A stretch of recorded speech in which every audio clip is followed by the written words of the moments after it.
as many affiliates as I can possibly have there, just to meet and have a ball. We are talking about a couple of different things today. The classroom part, we're talking about drills. One little tip I did want to give before we go into the drills. I've been to some gyms that have some pretty beat up looking equipment.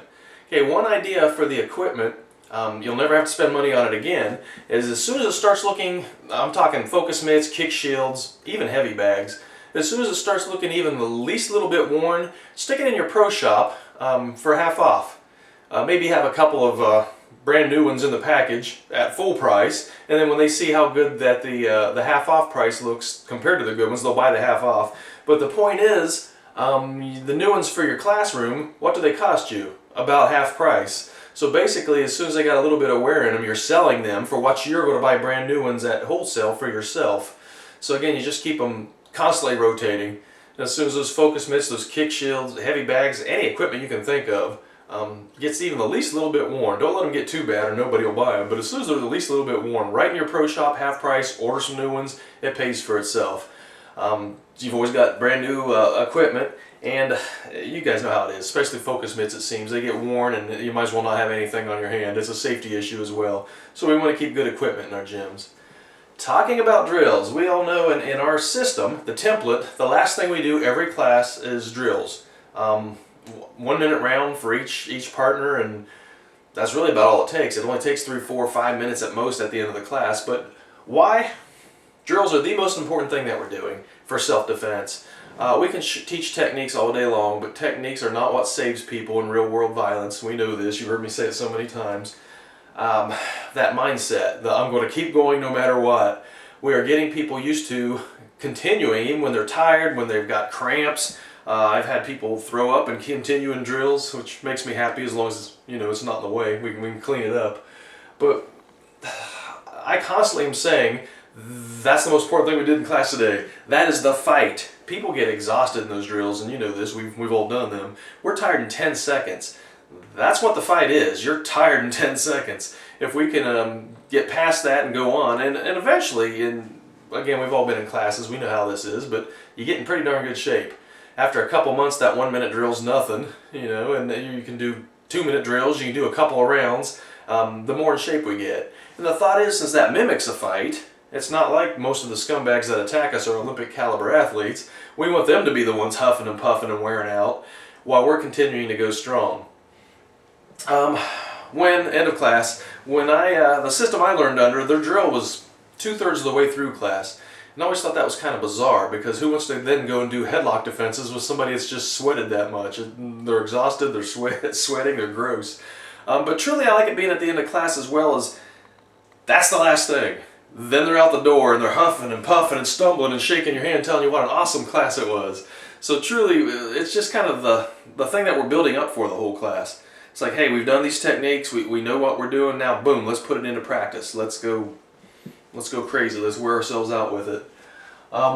Couple of different types. We've got what I call group drills and what I call line drills. All these drills are group drills, but when I talk group drill, I talk about something like I've got the person that's it and 2 pad holders. One of them's got a kick shield, one of them's got focus mitts. When I say go, this one swings at me and I'm hitting these mitts as hard as I can. The second one will come in and give me a shove. With that shield, I'll turn around, throw a couple knees, push them off, and get right back on the first person. And of course, you can mix that up many, many ways. When I'm in a hurry and I've got small classes, I've even done 2-person group drills. One person holds the shield. The person that's it is punching, punching, punching. I yell sprawl. They sprawl, they get up, now they're elbowing. Sprawl, they get up, now they're kneeing. Back to punches, elbows, knees, punches, elbows, knees. We want to absolutely let them know that they are not working on techniques during drills. We're just going ballistic. I would much rather see things done 100% freaking out, but not perfect. I'd rather see it done that way than slow and perfect and a lot of thought into it and hesitation. The drills are the drills. They are to go hard and to go berserk. So the group drills, mix it up. You can even put, if you did choke from behind that day, one of the attackers is choked from behind. As soon as I push them off, I'm right back on the mitts or whatever. The other type are line drills. And these are cool because they make people sprint a bunch. But on one side of the room you have a pad holder, on the other side of the room I have a pad holder. And now I'm kicking, going berserk. I yell, sprint! Everybody has to sprint to the other side of the room and hit that target. You can do all kinds of crazy things. While they're hitting this target, the people over here are switching and moving. They turn around, they got to get there, they don't know where they're at. You can put people in the middle of the room, as you'll see on the drill of the month video this month. People in the middle room to slow them up, or all kinds of crazy things on that. But truly, generally, I try to keep whatever I did in class that day, I try to put that in the drill. Like for instance, we did outside defenses and chokes from behind. So I'll be with a group drill, you know, before I hit those mitts, he swings at me every time I do an outside defense. One of the attackers are putting me in a choke from behind. Back to those sprint drills as you get higher levels, and you'll see this on the drill of the month video as well. You can start doing some jack it up. They can have to do a forward roll as they're going back and forth. Sprint, they do a forward roll, they go sprint. Put on gloves, you'll smack each other as you're passing and continue. Just make up whatever you can. One of the cool things with the drills, especially I think the sprint drill, is it starts showing the effects of stress. You'll be surprised when you first start doing them how many times you yell sprint and half the class sprints and the other half the class doesn't. You know, I'm standing right beside this guy and I just screamed sprint and he didn't hear me. And you know what, it's easy to think, oh, you know, they just didn't hear. Well, they just didn't hear because you're doing your job. You are putting everything we're doing under stress and exhaustion. One of the effects of stress is you don't hear things. You see things different. Things just go berserk in your head. So it's kind of cool to point that out after the drill. Hey, I was standing right beside you and I yelled sprint. And you know, when they're all looking at me and we're talking afterwards, sometimes I'll yell it just as I said sprint. Everyone heard that, right? You heard it during the drill. You just don't know that you heard it. You know, your brain's doing weird things because there is some stress and some exhaustion. And again, that is the whole reason to run drills. Anything you learn, if it's not put under stress and under exhaustion, what's it worth? When real world violence finds us, there's going to be plenty of stress and plenty of exhaustion. So we can't learn things just dry in a gym. That's not the way to learn things. I think always of my handgun defenses. When I learned them, someone stood there like a statue and you did your handgun defense. Oh, that's cool, let's move on. To put that under stress, the person's now smacking me and cussing and hitting me, kicking me, the gun's never still. That's the way we need to train these things, because that's how it happens on the street. You know, the statue doesn't attack us. I suppose it could happen, but generally a realistic attack is what we're looking for.